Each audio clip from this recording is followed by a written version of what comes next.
Ambulance इसलिए लौटा लिया गया कि अगले लोकसभा में जो मुखिया इनको वोट नहीं दिए उनके यहां से एम्बुलेंस लौटा लिया। चुनाव के ठीक 1.5 से 2 महीना के बाद अगले कोरोना वायरस में भी 13 महीना पहले ये एम्बुलेंस वहीं लगी हुई।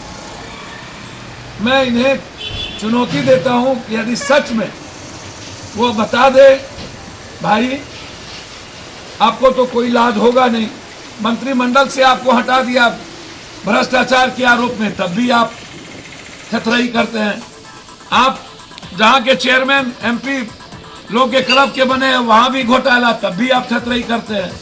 पर्यावरण में एनजीओ आपका जांच होना चाहिए, तब भी आप थथरई करते हैं।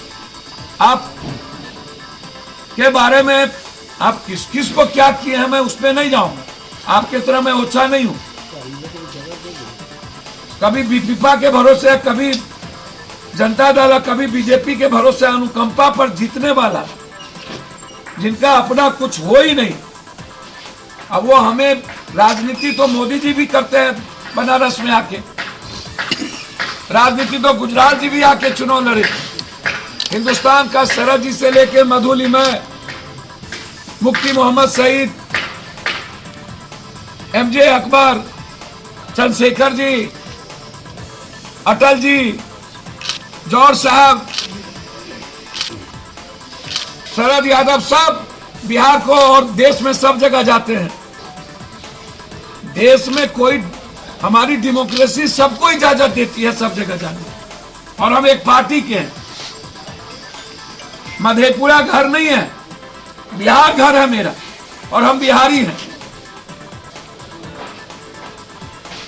जितने रूढ़ी जी आप लोग सब मिलके लूटे होंगे ना, उतना हम 1 महीने में बांटते हैं।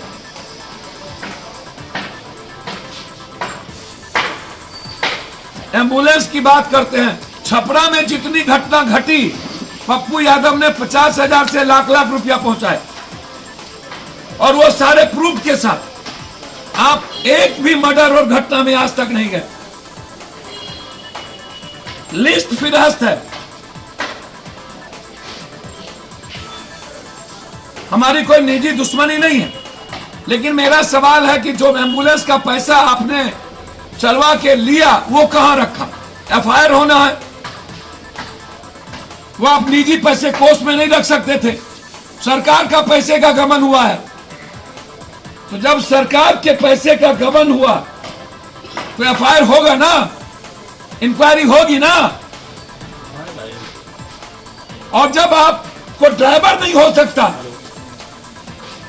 मोदी है तो मुमकिन है, तो फिर आप रिजाइन कर दीजिए। रूडी जी से जब आपने खुद करोड़ों का पैसे का लागत से शुरू हो गया प्रशिक्षण की, आपने ड्राइवर प्रशिक्षण केंद्र बनाया, भारत सरकार के मंत्री, उप मुख्यमंत्री सुशील मोदी, रूडी जी खुद, सभी लोग उद्घाटन किए, तो इकलौता प्रशिक्षण केंद्र बंद क्यों हो गया? क्यों, पैसा कहां गया? एक दूसरी चीज, रूडी जी से मेरा आग्रह है कि आप गाली दें हमको, राजनीति के हैं। मैं ऑडियो नहीं सुनाऊंगा, एक ऑडियो में ना तो उनके लोग कह रहा कि अब अंतिम है उनका, गाली गलौज तक है, वो जरूरत होगी तो मैं आपको सुना दूंगा। उनके राइट हैंड और लेफ्ट हैंड जो है वो गाली गलौज कर रहे हैं कहीं फोन पर।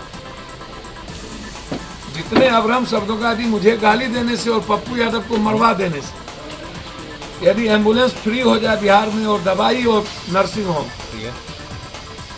तो मरवाने की जरूरत नहीं पड़ेगी, हम खुद ही आत्महत्या कर लेंगे, आप चिंता न करिए, या हम ही संन्यास ले लेंगे, बिहार छोड़ देंगे, कसम खा लेंगे कि कभी हम आएंगे। तीसरी चीज, उन्होंने पत्र में लिखा कि हमारे और एम्बुलेंस चल रहे हैं, ये एम्बुलेंस ड्राइवर का नहीं।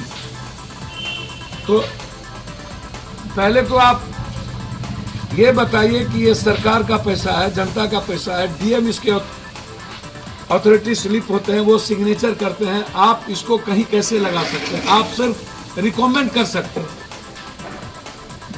आप इसको किसी पंचायत में निजी लोगों के घर पे नहीं दे सकते, किसी मुखिया के हाथ में नहीं दे सकते। आप या तो सदर अस्पताल में होगा, या तो ब्लॉक के अस्पताल में, या तो पंचायत में कोई सरकारी अस्पताल है तो वहां के द्वारा यह संचालित होगा। तो ये जिम्मेदारी ड्राइवर रखने और ड्राइवर नहीं रखने की जिम्मेदारी सरकार की है। मैं बार बार कहता हूं कि इच्छा शक्ति की कमी है नेताओं के भीतर, नियत सही नहीं है, कोई प्रिंसिपल नहीं है इन नेताओं के भीतर कि कब हमको क्या करना चाहिए। जब मरने लगेंगे तो डॉक्टर की बहाली SR 18 के बाद आज तक बहाली नहीं हुई। ये कहते हैं कि प्रशिक्षित ड्राइवर, जब लाइसेंस किसी ड्राइवर को मिलता है तो वो प्रशिक्षित हो जाता है। किस ड्राइवर को हैवी लाइसेंस की जरूरत है और किसको नहीं जरूरत। चौथी चीज, ये अपने ऑफिस में और अपनी बड़ी बड़ी तस्वीर लगा करके जयप्रभा अस्पताल, जहां सरकार का पैसा लगा, उसको इन्होंने कार्यालय बना लिया। कभी डॉक्टर और कभी एक भी वहां कर्मचारी नहीं रहे।